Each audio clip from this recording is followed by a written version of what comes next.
प्रशांत किशोर कैसे कह रहे हैं कि 1 साल में पलायन रोक देंगे? बिल्कुल इसको रोक देंगे। अब आप लोगों को लगता है कि भैया खेती से रुकेगा। किसी ने कहा कि बिहार तो कृषि प्रधान है, तो खेती के लिए आप क्यों नहीं बोलते हैं?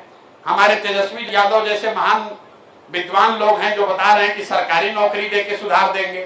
तो पहले 2-3 आंकड़ा आप समझ लीजिए।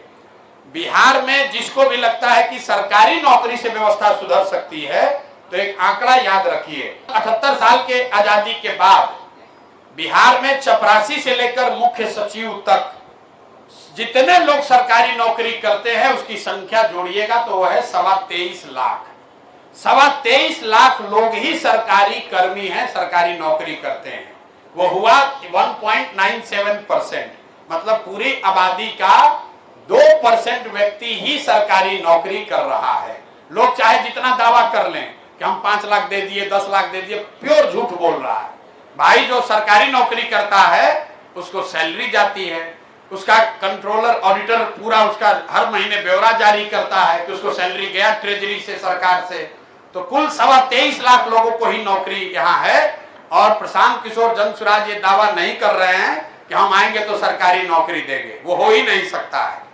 दूसरी बात, लोगों को लगता है कि यहाँ उद्योग धंधा लगेगा उससे सुधर जाएगा, उससे भी नहीं सुधरेगा। क्योंकि जो पूरी अर्थव्यवस्था है, आप में से जो लोग थोड़ा बहुत भी अर्थव्यवस्था समझते होंगे, अर्थव्यवस्था के 3 पिलर होते हैं। एक है कृषि, एक है उद्योग और एक है सर्विस सेक्टर। ये जो पूरा होटल है, विवाह भवन है, गाड़ी है, रेस्टोरेंट है, जितने तरह की आप सर्विस देखते हैं, सॉफ्टवेयर है, ये सारा। तो अभी पूरा देश का इकोनॉमी देखिएगा तो मैन्युफैक्चरिंग मतलब उद्योग और कृषि दोनों मिलाकर 35% ही होता है और 65% है सर्विस सेक्टर। तो सबसे ज्यादा नौकरी रोजगार की संभावना सर्विस सेक्टर में है। और वहां पर रोजगार कैसे होगा, उसके लिए जनसुराज ने 3 पॉइंट प्रोग्राम दिया है कि कैसे यहां बिहार में हर घर में रोजगार होगा, पलायन कैसे बंद होगा। पहली बात हम लोग ये कह रहे हैं कि बिहार में से होने वाला पूंजी का जो पलायन है, सरकार बनने के 6 महीने के अंदर रोक दिया जाएगा। पूंजी का पलायन क्या है? जो पैसा आप बैंक में रखते हैं, बैंक में जो आप पैसा जमा करते हैं, बैंकों की ये जिम्मेवारी है कि जितना पैसा हमने अपने बैंक में रखा उसका कम से कम 70% पैसा लोगों को ऋण के तौर पर, लोन के तौर पर मिलना चाहिए, ताकि लोग अपना घर बना सके, अपना रोजी रोजगार कर सके, कोई गाड़ी खरीद सके, कोई यूट्यूब चला सके, कोई कृषि में इन्वेस्ट कर सके, कोई दुकान खोल सके। बिहार में एक आंकड़ा है, इसको रिजर्व बैंक ऑफ इंडिया जारी करता है, यहां पर 70% नहीं, बैंक वाले सिर्फ 40% पैसा ही वापस दे रहे हैं। इसका असर क्या हो रहा है, आप में से शायद किसी को जानकारी न हो।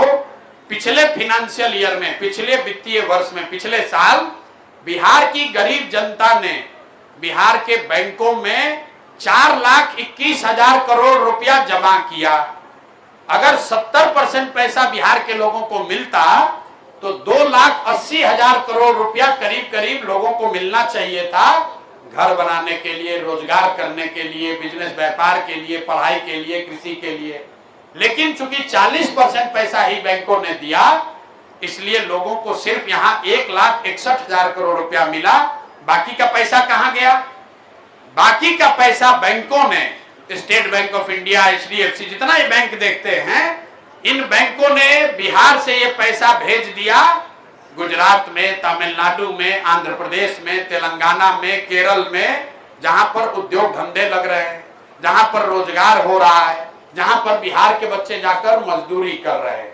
उन राज्यों में CD रेशियो मतलब बैंक कितना लोन देता है वो कितना है? 90, 95, 100, 105।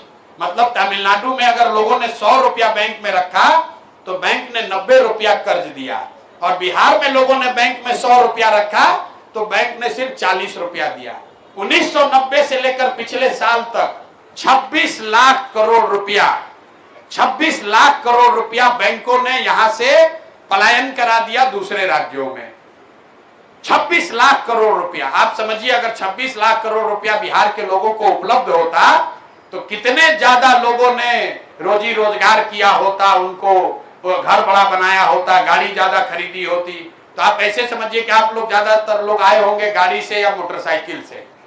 ज्यादातर लोगों ने मोटरसाइकिल और गाड़ी खरीदने के लिए बैंक से कर्ज लिया है, इंस्टॉलमेंट आप देते हैं जिसको कहते हैं ईएमआई। अगर बैंक से आपको गाड़ी और मोटरसाइकिल खरीदने का पैसा न मिले कर्ज के तौर पर, तो 10 में 8 आदमी गाड़ी मोटरसाइकिल नहीं खरीद पाएगा। लेकिन अगर ये कर्ज उपलब्ध हो तो आप बहुत बड़ी संख्या में और काम कर सकते हैं। तो जन सुराज का पहला काम यह है कि बिहार से पूंजी का पलायन रोका जाए और 6 महीना के अंदर इस बात को किया जा सकता है जिससे 2 से 2.5 लाख करोड़ रुपया बिहार में अलग से उपलब्ध होगा समाज के लिए, रोजी रोजगार के लिए।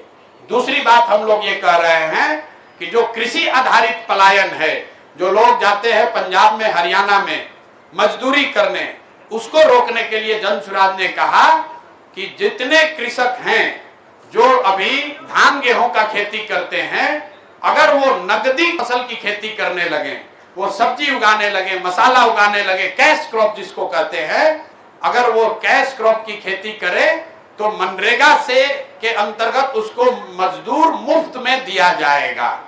इसका फायदा क्या होगा कि जितने लोग मनरेगा के मजदूर हैं जो अभी चोरी हो रही है, वो पैसा वो मजदूर किसानों को मिल जाएंगे और किसानों को फायदा ये हो जाएगा कि अभी आप धान उगा रहे हैं, गेहूं उगा रहे हैं, क्योंकि मजदूर नहीं है, अगर आपको फ्री में मजदूर मिल जाए तो प्रति एकड़ आपकी प्रोडक्टिविटी, आपकी लागत कम होगी और आपका इनकम बढ़ जाएगा।